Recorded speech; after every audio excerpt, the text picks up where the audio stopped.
a stormy night when the sky growled like an angry beast and the wind slammed against the deserted building. A young trainee nurse named RM stepped into the abandoned Mercy Hill Hospital, a place that locals avoided because strange shadows were said to roam its hallways and eerie whispers were often heard after midnight. And though RM had always been brave, he felt a heavy fear crawling up his spine as he pushed open the rusted entrance door and entered the darkness. Inside, where the smell of old medicine mixed with rotting wood, making every breath feel like poison as he switched on his flashlight, and its beam shook slightly in his trembling hand, revealing peeling paint, broken beds, shattered glass, and long corridors that stretched endlessly into darkness.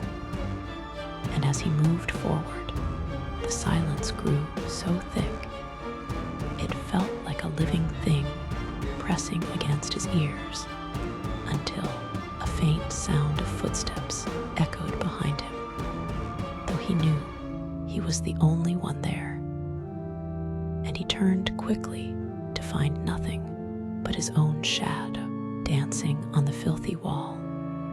And trying to calm himself, he kept walking deeper until he reached the children's ward, where tiny rusted cribs stood like skeletons and torn stuffed toys lay scattered across the floor.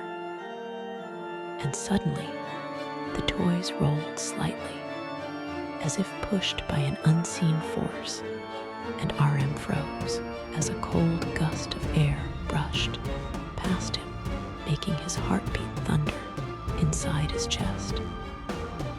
And then, from the end of the corridor, he saw a small figure standing still and watching him, a little girl in a faded hospital gown, her hair covering her face. And before he could speak, she lifted her head, slowly revealing hollow, dark eyes that reflected no life. And she whispered in a weak, trembling voice, "You should not be here." And the lights above flickered rapidly as the walls began to echo with distant screams.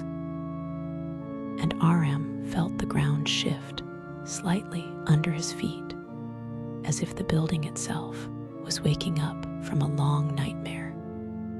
And the little girl pointed toward the surgery wing and vanished like smoke, as RM heard a loud metallic slam behind him, and the corridor door locked, trapping him inside the haunted hospital. And with no choice but to move forward, he entered the surgery wing, where rusted tools hung from hooks and dried stains covered the once white tiles. And suddenly, the operating table in the center began to shake violently, as if something invisible was strapped to it and fighting to break free. And then, with a sickening thud, the table stopped moving, and a shadow rose slowly from it, tall, thin, and twisted, with long arms reaching toward RM, as a deep growl filled the room like the roar of a starving monster, and RM stumbled back.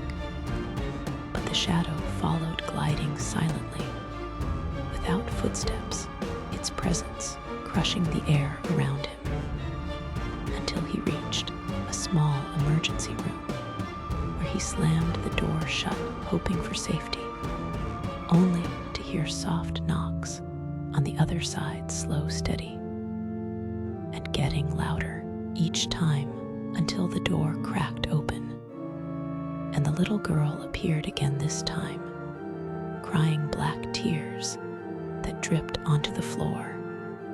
And she whispered, "Run before they take you like they took us." And the shadow surged into the room, its monstrous shape filling every corner as RM pushed open a broken window and leapt into the storm outside, scraping his arms and legs on the shattered edges. But he kept running until he reached the main gate, collapsed on the wet ground, gasping for breath, as the hospital lights suddenly flickered to life behind him, glowing blue and white as dozens of dark figures gathered in the windows, watching him silently. And as he crawled away, he finally understood why Mercy Hill Hospital had been abandoned, because the patients never left, and their tortured spirits still wandered the halls, waiting for anyone foolish enough to enter and join them forever.